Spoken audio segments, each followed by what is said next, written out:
Ushajiuliza mbona mtu akiamua kusimama na maamua anasimama na haki, kuna lazima mtu atakuja kuzime, kuna lazima mtu atakuja akuoppose.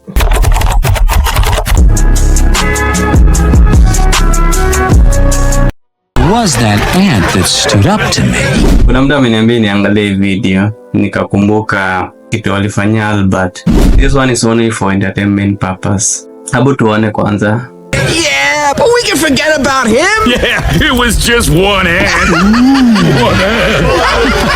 Yeah, you're right. It's just one ant. Yeah. Nakumbuka vile Albert alipost hiyo kitu, halafu mkubwa fulani ati nasikia lalamika, akasema Albert amemharibia jina, ati Albert amepost kitu fulani sana. Kumbuka vile alisema ati nani huyo amepost kitu, huyo ambaye ananiharibia jina. Kuna watu wanacheka sana, imagine hawa mapolitician wanacheka na kejeli. Ni kama mwananchi tu wa kawaida, achana wakicheka. Maana imagine hakuna kitu watatufanyia, ni wananchi tu wa kawaida. It's just a puny. Puny na maisha nga kitu kadogo. Hebu tuendelee. Boss, they're puny. Puny? Say, let's pretend this grain is a puny little ant. Did that hurt? Nope. Sasa imagine ati anasema wacha tu pretend haka ni kapiuni. Puny yani kama mwananchi kadogo kana kitu. Sasa amemtupia ya kwanza. Abu ona vile wanafanya, wanacheka. Well, how about this one? Are you kidding? How about this? Imagine mtu wa kwanza amekuja, huyu si ni mtu tu kadogo, hakuna kitu atafanya. Sisi ndio tuko kwa serikali. Unasikia vile wanajigambanga. Sisi ndio tuko kwa serikali, sisi ndio tunatawala kila kitu. Sisi ndio tuko kwa broad base juu nini. Alafu mwingine amekuja amesimama na haki. Usachana, watu wanapiga kelele. Hakuna kitu watatufanyia, sisi ndio tuko kwa serikali. Lakini kitu huyu mtu anamwambia huyu ni kiongozi, anasema usione hawa watu ni piuni. Ni kama mtu kimoja ndio amesimama, kama mtu kingine kanasimama na mwingine akisimama. Hebu tuendelee. Wow. They put this on a children's film, huh? You let one ant stand up to us, then they all might stand up. Those puny little ants outnumber us 100 to 1. And if they ever figure that out, there goes our way of life. It's not about food. It's about keeping those ants in line. Sasa hapo ndo nilikuwa nataka tuone. Hapo ndo nilikuwa nataka za nisisitize kidogo. Unaona, this is the leader. Tuna imagine ndo leader wanakuanga sasa, ndo leader nye tuko nao sasa. Huyu ni leader ambaye anaona vile mambo inaenda. Hawa wadogo wenye naona hapa, tudogo hao. Na imagine hao sasa ndo ma politician, ma MPs, wala nye walikuwa na vote financial bill. Hanya wamesimama hapo. Na imagine tuna vote yes. They are just puny, hakuna kitu watatufanyia. Ndio hawa. Sasa anawaambia, unaona maybe it's just a puny. Mnaona huyu jamaa is just a puny. Imagine you puny ashikana na puny nyingine, puny na maisha ni kitu kadogo, yani mwananchi ambao wana value ni valueless. Ameshikana mmoja, ameshikana mwingine, na wakashikana wengi, na wakakuwa pamoja. Vile tuseme vile jenzi wamekuwa pamoja. Hao watu watakuja na watatu-destroy. Hao watu watakuja na watamaliza kila kitu.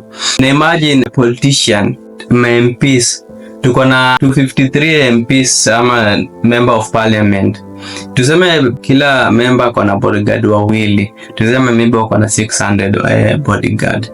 Na imagine 600 bodyguard ratio to 50 million population ya watu wako na the same mindset na wameamua kufanya kitu moja. Ndio maana most of the politicians wanatumia the tactics of divide and conquer. Divide and conquer, divide watu wasikuwe na the same goal, the same mind, the same philosophy. Wanatumia the divide and conquer ambayo ilitumika katika Berlin Conference 1885.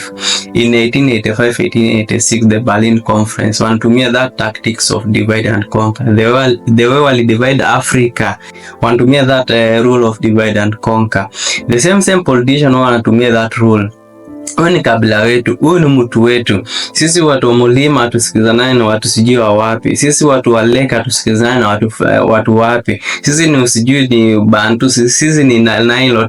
Hiyo ni what we call the divide and conquer. Wanatumia that mbinu. Unakumbuka sijui 27 tuliwafanyia nini baada hatujasahau. Sijui mkichunga tutarudia. Hizo ni vitu zinatumia the petty ways of dividing people. Wasikuwa na the same mind, the same common goal.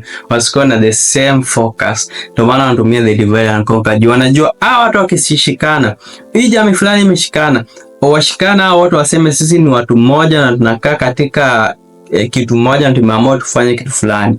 That's why Albert aliposimama walijua huyu Albert ata influence mmoja, ata influence wawili, na waki-influence wa gang wakue kitu kimoja, hatuwezi watawanisha. As much as mnajaribu, the politician anakuwa na ile mind, lazima to divide our watu. Lazima to divide our watu before wakuwa na the same goal, the same common goal. Hapo tuendelee tusikie. You let one ant stand up to us, then they all might stand up. Those puny little ants outnumber us 100 to 1. And if they ever figure that out, there goes our way of life. It's not about food. It's about keeping those ants in line. Unaona wanasema it's not about food, is to keep these people in line. Acha ni Albert ni kama kiberiti. Hii kiberiti yashe kiberiti ingine ni yanguke kwa kichaka. Ni yashe kichaka, kwa mtu anaweza zima hiyo kichaka. Is the same politician wanaonanga watu. Unaona huyu mtu akikuwa na idea, influence mtu mwingine na mwingine influence wakue team, huwezi separate hawa watu. Ndio maana as much watu wameanza kuwa na idea moja, these people they will try very hard. Try very hard to defeat these people. Wasikuwe na idea moja. Try very hard. Even the police wanatumia these tactics. Wakiona watu wameanza kushikana, wameanza ku crowd mahali fulani, wanakuja na tear gas watawanyisha juu wanajua kwa station tuko watu 5. Na tuseme watu ni usaini watu 10. Tuseme tuache hawa kwa watu 20. Maybe in 1 hour and a half watakuwa maybe 100 na sisi tuko watu 5. Watu 5 against 100 people. We cannot succeed to separate that watu. Hizo ni vitu ndio petty things. Na unajua most wanalitanga hizo vitu ni politician. Politician wanaanza kuleta hizo mavitu, wanaanza kusema unajua sisi ni watu fulani ndio wamepewa kazi, sisi hatujapewa. Mind hiyo kazi wewe hata ndupi, wewe ufaidiki hata ukipewa hiyo kazi wewe ufaidiki mahali. Wewe hakuna mahali wanakupeanga kitu yote. Ni hao wenyewe ndio wanafaidika. Hata kama ni kabila yenyu imepata kazi, haikusaidia wewe kibinafsi, inasaidia mtu amepata kazi na familia yake. Ndio wanaanza kuleta hizo petty things. Unajua kabila fulani imepewa kazi, sisi hatujapewa kazi, sijui nini. Hizo ni petty things.